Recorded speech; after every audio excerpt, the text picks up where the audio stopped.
This is a lecture from Open Tuition. To benefit from the lecture, you should download the free lecture notes from opentuition.com. All right, let's carry on with the last of the lectures on Chapter 6, Linear Programming. But remember where we're up to. We formulated the question, we set up the constraints, the objective. We've now solved it. The graphical approach, which, as I say, is all you can be asked. Make sure you can interpret the graph, you know the terminology, how we're approaching it, and importantly, make sure you can solve the simultaneous equations. You can solve the lines together to get the maximum contribution, the point at which we achieve maximum contribution. However, if you turn to the next page, paragraphs 3, sections 3 and 4, the first one talks about spare capacity or slack. And it says, using the information from example 1, so it's the same question, calculate the slack for each of the constraints. And all that means is, remember, our constraints, let's turn back to the question, here we are. Material, we'd 80 kilos available, but we don't have to use all 80. If it turns out that maximum contribution only involves using 60 kilos, we only buy 60, no problem. But all we mean by slack is the amount of any spare of the limited resource. Have we used it all? If we have, we haven't got any spare, there's no slack. If we've not used it all, then there is spare, there is slack. Well, remember, our maximum occurred at point B. And I should hardly need ask, and you can't answer me directly, obviously, but at point B, first of all, materials. Are we using all 80 kilos or aren't we? Well, if you've understood anything of what I said, you should know the answer immediately. Yes, we are using 80 kilos because our answer is on the materials line. And so I'll write it here rather than keep winding up and down. But for materials, dear, oh dear, materials, with 80 available, we're on the line, so we're using all 80. There is no spare material, there is no slack. What about labour? With 180 hours available, are we using all 180 at our optimum solution? Well, yes, we are. Point B is on the labour line. And so we're using all 180. There are no spare hours. There's no slack. Finally, what about the demand? The limit there was 10, that we made 10 E's. Are we making 10 E's? No, we're not. At point B, we're only making, what was it? 5 E's. And so we've got spare. There was 10 available, demand. We're only satisfying the 5 we're making. There is spare of 5 units. So that's all it is. It's easy. It could take slightly longer. You know, if we were at point C, for instance. I'm not going to read you the calculations because that's not our answer, but if C had been the answer, we're on the materials line. There'd be no slack on material. We're on the demand line. There's going to be no slack of demand. But point C would be below the labour line. We wouldn't be using all the labour. There are 180 hours available. If we knew, I showed you before, but I'm not going to rewrite it, but if we worked out how many E's and how many S's we were making at point C, we could find out how many hours of labour we were actually using. The difference between that and the 180 would be the slack. So I think that's easy enough. It should make sense. But one more thing which is quite important, both in terms of definition and in terms of the actual arithmetic. The last bit of actual arithmetic. We're at point B, and at point B, materials. We are using all the materials because we're on the materials line. If we have more materials, I could make more units and make more contribution. But we can't, because the question told us we could only get 180 labour hours. Oh, sorry, I was talking about materials, wasn't it? We only get 80 kilos.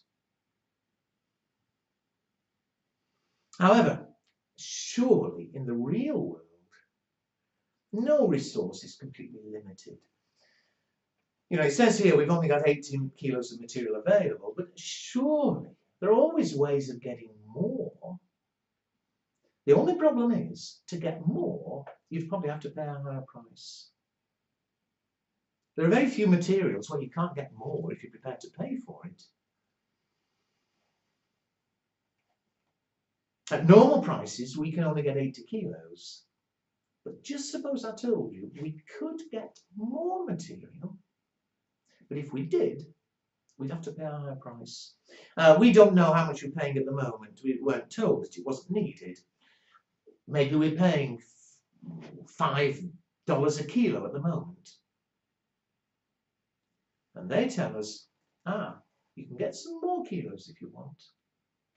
But to buy extra kilos, maybe they'll cost $6 a kilo, $7 a kilo.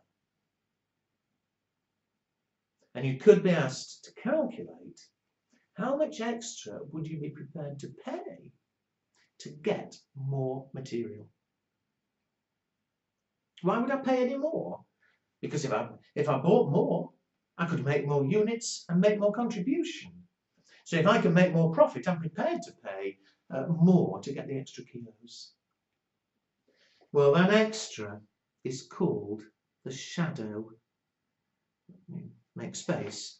The shadow price. The shadow price is defined as being the most extra we would be prepared to pay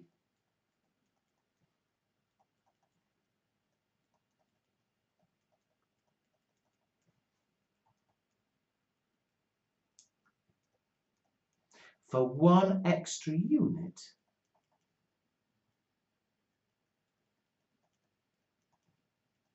of a limited resource.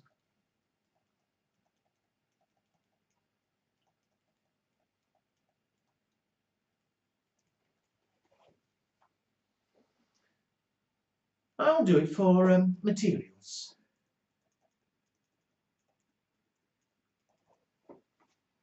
Let's do it for materials and see what happens. And then you have a go at the other two and check with me. At the moment, we're using, we're on the materials line, so we are using the 80 kilos that are available. If I now told you, suppose you had 81 kilos. Well, of course, the constraint becomes 2s plus 4e equals 81 kilos. And although we don't redraw the graph, what would happen, the materials line would move out very, very slightly. And so the maximum would still be at point B. But with extra materials, we could make slightly more chairs. And if we were paying normal price for it, we weren't paying any extra, we'd make more contribution. And so what we do, we don't redraw the graph, but we say, how much would the contribution be if instead of simply having 80 kilos of material, we had 81? And so what would happen? Point B would still be where materials line cross labour. The materials line would change. It was 2s plus 4e. It was limited to 80, but suppose we did have one extra unit of the resource, so 81 kilos. We look at these individually, so labour is unchanged. It's only material we're looking at. So labour would stay at 5s plus 6e is 180. And as you just saw when I did that little bit on the graph, if those were now the constraints, point B would change very slightly. The values in S and D would be a little bit different. So again, we solve them together. Same way as before, or as I said before, if you do it a different way, no problem. But to solve together, I'll multiply again the first equation by 2.5 all the way through. So 2.5 times 2 is 5s, 2.5 times 4 is 10e, 2.5 times 81 is 202.5. I'll subtract the second equation from the third. So 5s minus 5s is 0. 10 minus 6 is 4e. 202.5 minus 180 is 22.5. E therefore comes to 5.625, which is slightly different as I expected. Before it was 5, with more materials we'll make a few more, it's 5.625. Now what happens to S? If I put in the first equation, 2s plus, well, 4 times E, 4 times 5.625 is 22.5 equals 81. 2s equals therefore 81 minus 22.5. 58.5, and therefore S equals 58.5 over 2, 29.25. So the mix has changed very slightly, and it fits. Oh dear, sorry, I shouldn't be doing this. But if it does move out very slightly, you can see for yourself that B moves very slightly. It'll be more E's and less S's, which is what's happened. But as a result, what would happen to the total contribution? The new contribution, remember, was 6s plus 9e. Because this one extra kilo would let us change our production slightly, we'll now have a contribution of 6 times 29.25 plus 9 times 5.625, a total of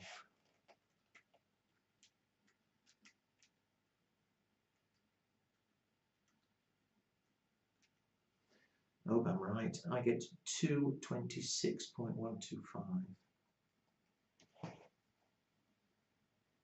What was it before? With our current limit, the old contribution,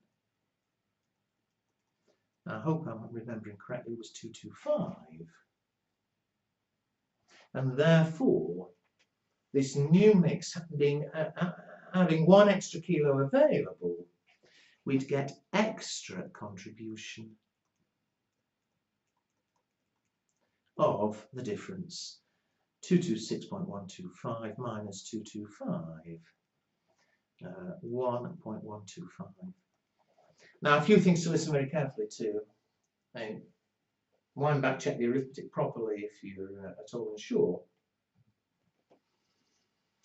But a couple of things. Firstly, and most importantly of all, we'll only make an extra $1.12.5 if the contributions stay at 6 and $9 per unit. And that would only be the case if we carried on paying the normal price for materials.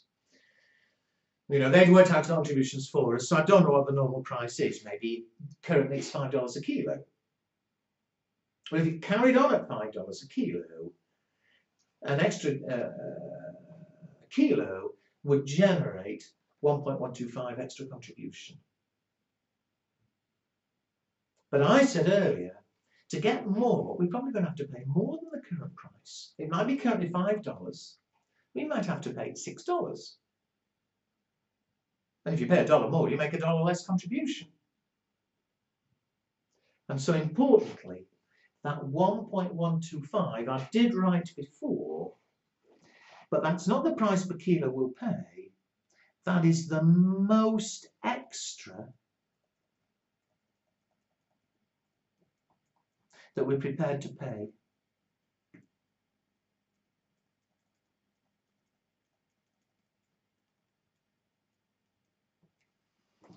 So if we were currently paying $5 a kilo, we're prepared to pay up to $6.12.5. If we can buy an extra kilo for less than that, we will end up with extra contribution.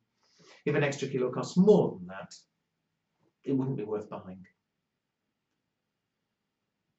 So I hope that makes sense. The other thing is relatively minor, but some people get upset and say, ooh, how can we make 5.625 executive chairs? You know, how can you make 0.625 of a chair? Well, you can. Because appreciating is always the case in exam-style questions. The question itself was talking about the production per week. We know how many kilos of material we've got a week. We know the maximum demand per week, and so on. And so that solution, we're saying, oh, we make 5.625 chairs a week. Well, it's an average, you know. First week you make 5 and you part way through a 6th. In the next week you finish the 6th one, and whatever. And so don't start rounding. Assume always they are effectively an average per week or per month, whatever it is. And therefore, 5.625 is feasible, is possible.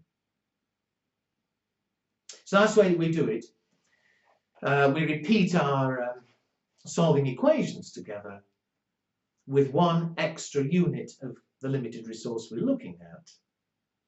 The shadow price is the extra contribution that will be generated. And so, let's do it for the others. For labour, what I really do suggest, if you've understood me, is that you pause the lecture and have a go yourself, and then start the lecture going again and check you got it right.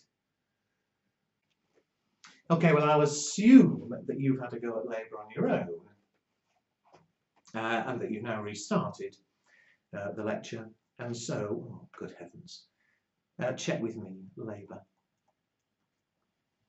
In the same sort of way, the option is still at point B, which is where materials line cross the labour line.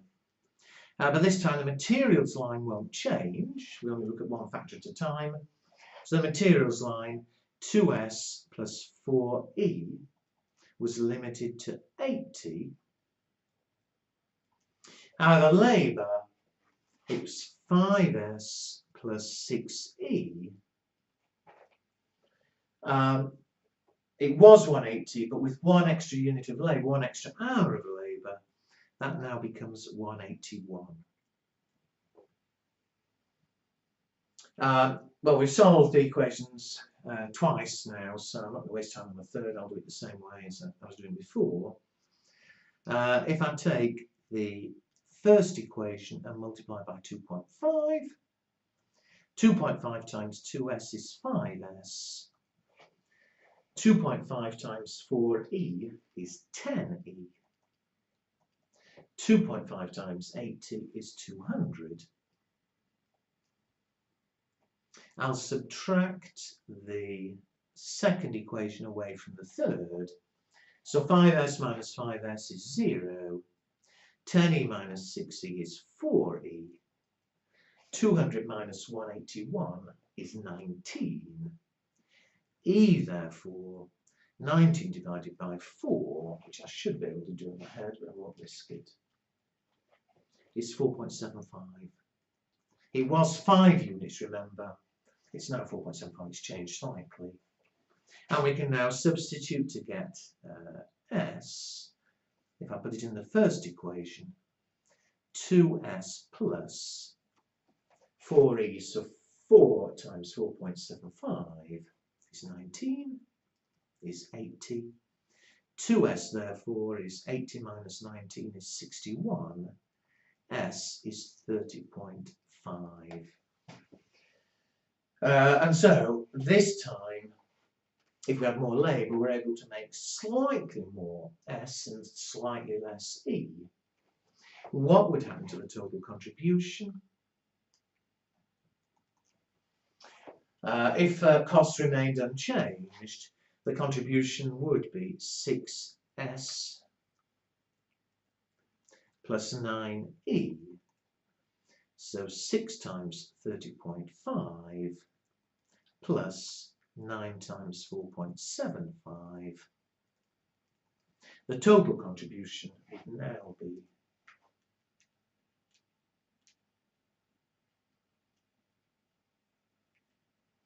225.75. And what was it before? I'm not going to wind all the way back. I'm sure I remembered it properly. The old contribution was 225. And so, getting 1 extra hour of labour, if we were paying the same price as currently, it would earn us an extra 75. We're prepared to pay up to an extra 75 cents to be able to get extra hours. The shadow price of labour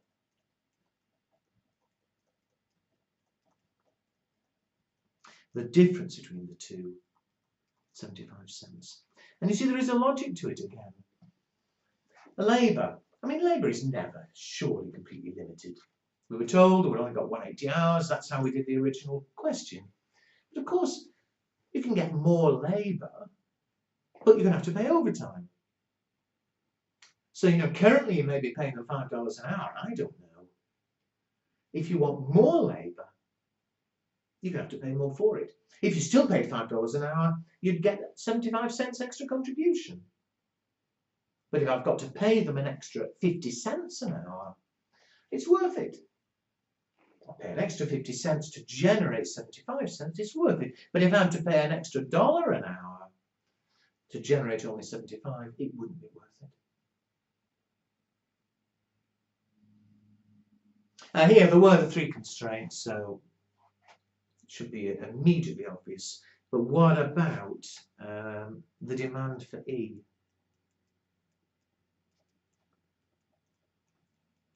At the moment, the most we can sell is 10. Suppose, it's perhaps a bit unrealistic, but suppose that somewhere I can pay money to be able to sell 11. What's the most I'd be prepared to pay to be able to sell more? Well, the shadow cost for E, shadow price rather, would be 0. There's no, we've got slack at the moment. We're not using all the demand that's there anyway. Even if demand were 11, even if demand were 100, it wouldn't make any difference because we were limited by labour and materials.